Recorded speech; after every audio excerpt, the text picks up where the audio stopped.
Hey, welcome back to my 30 seconds, and this is Josh. And it's a Friday again. I mean, let the weekend begin. Uh, you know, quite interesting. I'd like to start with a quote that I reminisce with so many times, and it's so dear to my heart by Albert Einstein. And he says that logic will get you from point A to B, imagination will take you everywhere. And with that being said, you know, it's a Friday, and I don't want to say much because we always have our guest, Cliffy. Cliffy's on the line. Cliffy, how you doing, man? Hey MJ, how's it, man? I'm all good. How you doing? I'm doing great. I'm doing fantastic. I'm doing fantastic. How's your week? Oh, it's been a long one. After coming from a long weekend, going back to the 5 day week, it gets a bit tough. Yeah, But a lot of events happened, and it's been one of those long weeks, man. But good to be at the weekend now. Get some rest. yeah. Oh, um, first thing first. Let's start. I don't know, man. I just feel a bit shattered, with the whole Ocean Gates submarine thing, and strength and peace to the families of um, the deceased. Well, but quite interesting from that. I actually realized that um, with the whole Ocean Gates thing, there was just something that um, really interested me about the whole story, and it was just about the submarine. That was those guys. They invented this little submarine which was able to be used for exploration of underwater stuff. And you think about it, and you're like, this is innovative culture. Cliffy, in South Africa, do you see any of this innovative culture changing parts of the economy or making a very great contribution to the economy, considering the fact that South Africa, like many developing countries, uh, really relies a lot on agricultural stuff? Yeah. So firstly, I'm just gonna make a remark as well regarding the Ocean Gate. It's such a tragic thing to see this thing happen. Yeah. But I'll be honest with you. I'm caught between two minds when it comes to this topic because it's getting so much airwaves, and obviously because these guys are billionaires and they built this wonderful, innovative sort of machine to go underwater. But I mean, if you think about it, there are a lot of immigrants from Africa who are dying the whole time on the Mm, sea. mm, Both failing, and that sort of information never comes out or never gets the airtime at once. So, the part of me is very sympathetic to the guys. But another part of me is saying, shucks, I wish, there were other issues that happen at sea that could get the same attention. yeah, But yeah, this is the world we live in. And now to that question about innovation, I think South Africa, like, we're at a point where, especially with the youth that we have, there are a lot of innovations that are coming out. People are showing to be wanting to be entrepreneurs. yeah, To be an entrepreneur, you have to be somebody who's very innovative. I just really, really hope and pray that the government can support this because no innovation is ever done without the support of the government. If we look at something like America, I know it's a very big economy, but they have their own Silicon Valley, for instance, where people are allowed, these tech nerds are allowed to actually thrive and build new innovations. They are given an environment to do that. I mm, think for South Africa, we need something like that, like you mentioned, agriculture, in electricity, even on our side, on the finance side, we're seeing changes, especially with this whole new electricity situation. yeah, yeah, There are new innovations coming in, and I feel like if the government can back us up, I yeah. feel we are also in a position to flourish. Because quite interesting, I saw an article about 2 months ago. The CEO of a certain group that deals with SMMEs, um, he was saying that South Africa currently needs about 40,000 new SMMEs each year to thrive and to have a sustainable economy. And it speaks so dearly to the policies that have been implemented to support already existing SMMEs. And there's research and there are studies that actually show that, well, quite frank, most SMMEs in South Africa don't actually last more than 5 years. So clearly on that, Yeah. I think there's a lot that needs to be done. We need to go revise back the policy and then look at it in that way. So I definitely agree with you on that. Yes, 100%. The environment itself is not accommodating for people who want to be entrepreneurs, you know. Yeah, Now we have, last week we talked about interest rates, so yeah, it's hard to get business loans. yeah, Now we see with load shedding, even when your business starts and it's running, now you already face an extra expense for electricity. yeah, So there's so many factors that are against the business rather flourishing as compared to factors that are actually for the business to flourish. And these are issues obviously on a political level that have to be dealt with, you know. yeah, But like I said, the will of the South African people, the South African youth, something will happen. It's just a matter of time. yeah. Ah, that's beautiful, man. I think also that is quite great. You know, there's a book that speaks about it speaks about a revolution, well, most particularly black consciousness. And I like the part in the preface of the book. They say something very profound. They say that every every struggle, every war has a crusader. Now, the Crusaders of the times when we were talking about apartheid and so on, those were black consciousness guys, Martin Luther King, Steve Biko, and so on. And then I think now the race for us right now, most particularly for young people, is to see the young people that are going to be pioneering the spaces and being crusaders for economic growth, most particularly in the African region or the sub-Saharan region. 100%, you know, and that's what we need. So I mean, looking at this podcast that we're on right now, this is just another indicator that with the right minds coming together, there's no way that we won't flourish. There is gonna be something that has to give, you know. Yes. But like I said, it takes time, and quite frankly, right now we just have to be patient. Yes, no, that is still correct. And moving on from that, I think we have a lot of things that we can say. Well, I think we should table that discussion when we see each other there. We need to have a soccer match, but I'll be the goalkeeper. Yeah, No, yeah, definitely, we can organize one of those. Then we can sit down, eh? yeah. Or rather, we can actually go to New York restaurant. I think the setting there would be much more, Ah, yeah, for yeah, this yeah. conversation. Yeah, it just reminded me of the other day. The other day we went Bloemfontein for the mate's graduation, and we at New York restaurant, and we had so many interesting conversations, you know. And I think we're on the right track. I think we're on the right track. 100%. I think Yeah. so too, man. And, But like you said, today there's a lot to unpack. So yeah, let's go into it. yeah, I want us to talk about Steinhoff.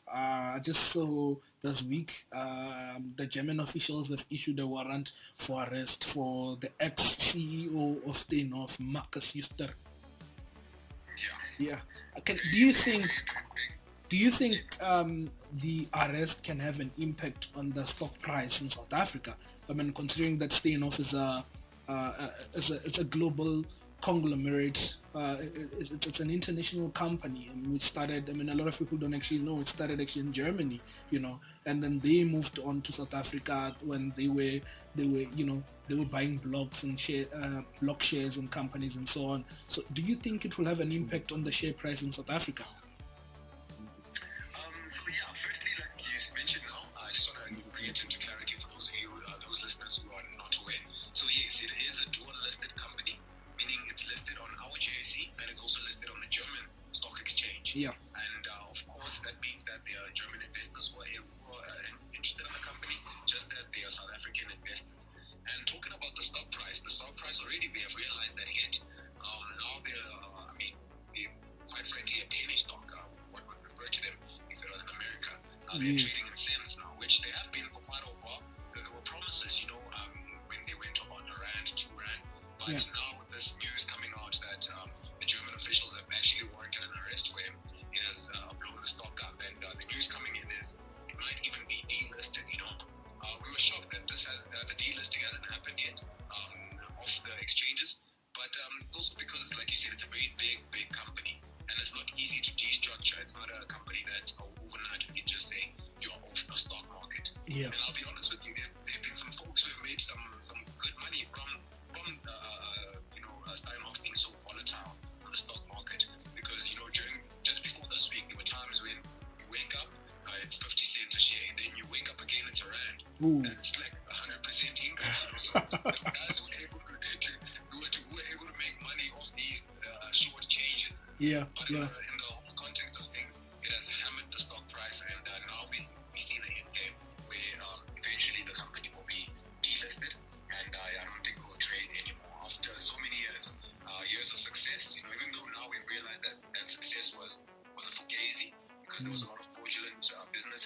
Yeah. But yeah, if now China is finally gonna be falling soon. Yeah, I mean, with that, Forbes came out and then they were saying that um, Steinhoff lost about 7.4 billion US dollars in falsified transactions Yeah. from the period 2009 to 2017. Do you think if they are delisted, do you think that it's going to have an impact on the employability scale of South Africans in the sense that they have employed a number of people in South Africa? Are we going to see a number of stores closing down, people getting less employed, and so on? And do you think that there is a need for government intervention in such a big company? Firstly, I'm gonna speak about the government intervention one, because that touches me. I'm a capitalist myself, Yeah, so I want to mention that one first. I'm someone who's against government intervening and saving large private companies. yeah, Large private companies must be able to handle their day-to-day business, and if a company's been fraudulent, it has to go. Whether it is going to have an impact, it has already happened. It's having an impact. We're seeing some stores closing down. Unemployment is going up and up, but we can't allow a fraudulent business to operate in the sense that we need the employment. That is not ethical. It actually taints our own image when we want to get some foreign direct investment into the country. So definitely, I wouldn't want government to intervene, and we are going to see a large number of people lose their jobs over this. I mean, over the years, it's been happening ever since the saga came out. It's been happening because what has happened now is the company itself is going to be handed onto creditors. ooh, So their main object now was trying to pay off the creditors, which they can't because, like I said, the money has been gotten in ill ways, and now they find themselves in a corner. So for the country's image, it's not a good one. But like you said, this was a global company, so yeah, it's a matter of the whole world sees it as just not a South African problem. No, it was just a business problem which Steinhoff became too greedy. Their CEO became too greedy, and the business itself tanked. You see, yeah, and if that's the case, a business has to fail. I remember in 2008, there's this word that came up that's called moral hazard. mm, A moral hazard is what happens, what is the incentive if the government comes and intervenes and saves a company? What incentive does the company have not to do the same mistake again? uh, So if you save them, they may, after 10 years, repeat the same mistake. so So do in you the case think of moral that, hazard, with that being said, that is one of the issues with these parastatals or state-owned companies, wherein the government owns about 51% of the shares in those companies? For example, Eskom, wherein we keep seeing these companies, Eskom, SAA, and so on, keep getting bailouts and so on. Do you think that is the case? definitely. I mean, if you look at the pattern of these things, that is like you mentioned now, there have been large surpluses of money that have been put into Eskom, SAA, but the companies themselves never really changed their behavior. And Mm, it's that matter of that confidence, that deluded confidence that, we are big enough, and no matter, even if we do bad business, the government is always there to cover up for yeah, us. And like I said, I'm seeing this from a capitalist point of view. That kind of way of doing business is not accommodative. It's not a growth perspective because it's like a spoiled child. yeah, You're gonna spoil the child and you keep defending them for becoming rotten. I mean, what good are you doing to the child in their future? You yeah. need to be able to reprimand and bring back to light and let people pay for their sins. But obviously, with our SOEs, it becomes tough because now, like you mentioned, we're talking ESCOM, Yeah. provides our electricity. You know, Cliffy, SOE this gives us. just reminds me of a book written by a guy called Charles Dickens. It's called The Tale of Two Cities. And at the end of the book, he says something. It says it was the best of times and it was the worst of times. And moving on with that, I want us to look at equity. I mean, the last time we spoke about this, you were mentioning that we're going to get into a specific exciting program which is going to enhance the usability of share trading and buying stocks and equity and so on. So where do we start? How can you take us through that today? Yes, so firstly, I hope the listeners did go out and downloaded the app, and they have it, and I'm sure they would have probably looked around it. Yeah, But the first thing that I'm going to say is why it's important to have this sort of app. It's that financial literacy thing. yeah, Now we're talking about Steinhoff. I mean, if you have that app, to you that idea is not something that's foreign. You already know that you can link it together. That Steinhoff crashed.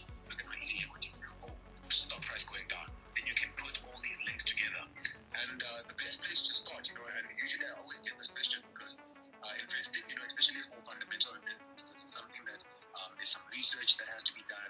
Make sure that you're investing in the right company, which can get a bit tricky, you know. Yeah. And the last thing that you want to do when you're going into stock trading is to try and time the market. So now you hear that multi-choice as a deal, and all of a sudden you feel like, no, I'm going in now because they'll blow up. Yeah. That is not the way to approach it.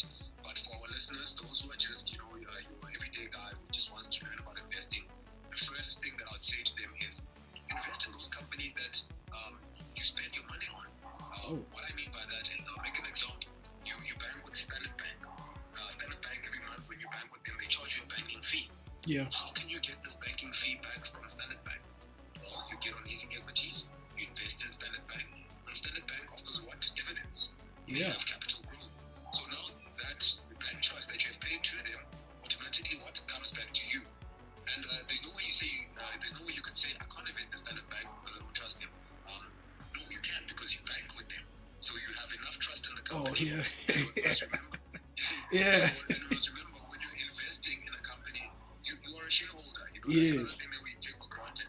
You're a shareholder, and what you are saying is, this is my money, I believe in this company, please let my money grow. And I want to see this company grow with my money. So Yeah. that's the first thing I'd say is, go for those companies that are close to you. Your DSTV, you go and shop at Checkers, at ShopRite, these are listed companies. Use Vodacom. Vodacom is a listed company. Yeah. Go for those first. And these are companies that have existed for a long, long time. No, that is true. Once you get comfortable with that, then you'll start, like I said, it will then become intuitive, because now you'll read the news, you'll see shots. Then when you look at your app, you'll see shots. So those news that I saw have this sort of impact on my stock, on easy equities. And I believe that is a good way to start. With companies that you can relate with, companies that you grew up with, companies where you spend your money on. But do you think that the analogy that is what a lot of people think is true about investing would be that you need a lot of money to invest, you need a lot of capital, you need a lot of funds and so on. What is the true reflection of investing and the essence of using platforms like Easy Equity as compared to just going directly to like your JSE to say you want to buy stocks there and so on? Yeah, so firstly, all types of investing involve fees. Yeah. And if you're a retail investor, so if you're gonna use something like Easy Equities or want to go to the JSE, you're a retail investor, meaning you're alone. Yeah. So it costs you more to invest. But the app itself, Easy Equities, because of how it's designed, how the agreement they have with the JSE, the fees are not as hard. Oh. And yes, you do make a valid point about the initial capital. To make money, you need money, which is something that is true.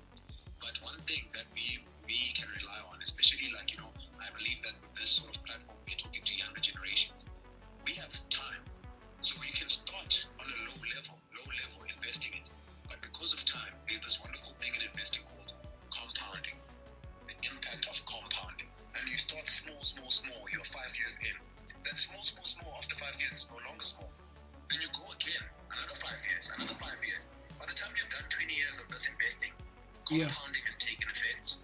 And that little money that you thought was little in the beginning has now become something that is much greater. And you can take advantage of that. So, yes, you need money to make money. But when you have a long time horizon, time matters more in the market sometimes than initial capital. Oh, that is great. So that would mean that I could just randomly invest $100 every week. Do I need to look at specific groups? Do I need to look at S&P 500, Fortune 500 companies? Do I need to look at a specific portfolio?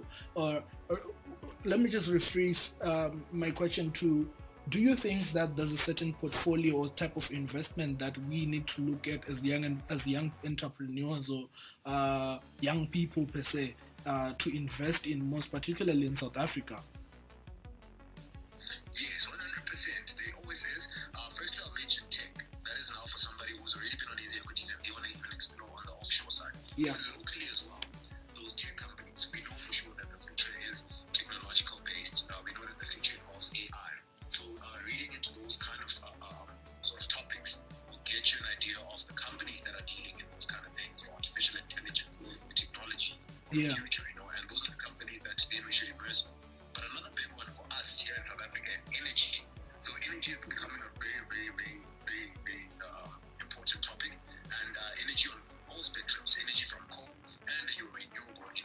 Yeah. So there are going to be companies that are coming out and offering this type of product, and these are companies that you should be reading upon. You should go on your money web, you go on your financial 24, you go read about these kind of trends, tech, energy, see what's happening there, because I think these are drivers of an investor's market.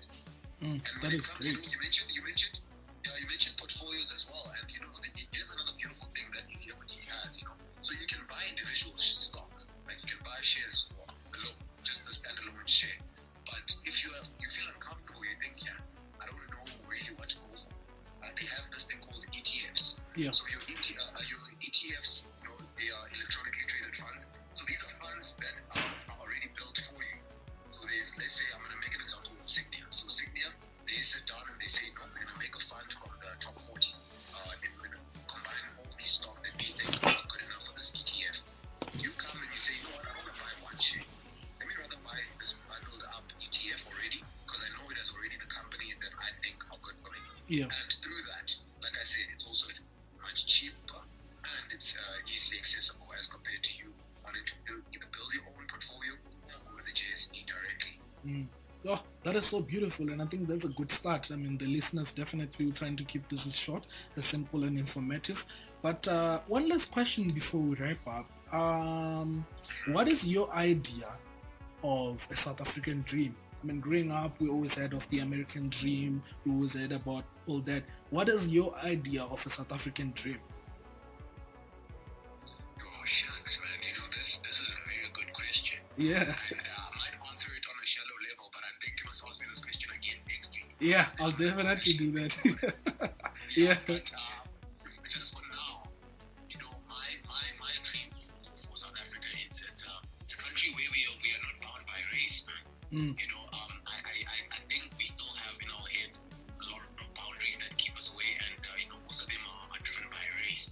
And I want us to be at a point where, if you look at a country like America, I mean, they have their own racial issues, but if you see their prosperity, like all races are able to do, to do things that are productive. They're able to collaborate.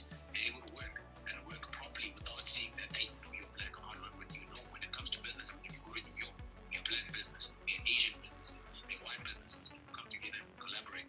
So if South Africa, we can do that, and we are at a unique point because we are here in Africa, and I see South Africa as a leader in Africa, So if we can come to a point where we can take away these differences, Yeah. I think we are then starting to work on something more, because these differences are sometimes what holds us back. But like I said, MJ, this is just surface level. Yeah, we'll get into it more. We'll get into it more as the weeks go on. I think next week we would actually talk about this, because then now I think a South African dream also constitutes a lot of things with regards to the economy, because then now the economy is people, because the people consume, and the consumption makes a need for an economic drive. So with that being said, my famous quote, like sands through the hourglass, so is the time that we have to spend together. Ladies and gentlemen, there we have it, Cliff Matiki, our economist, and see you guys later. Cheers.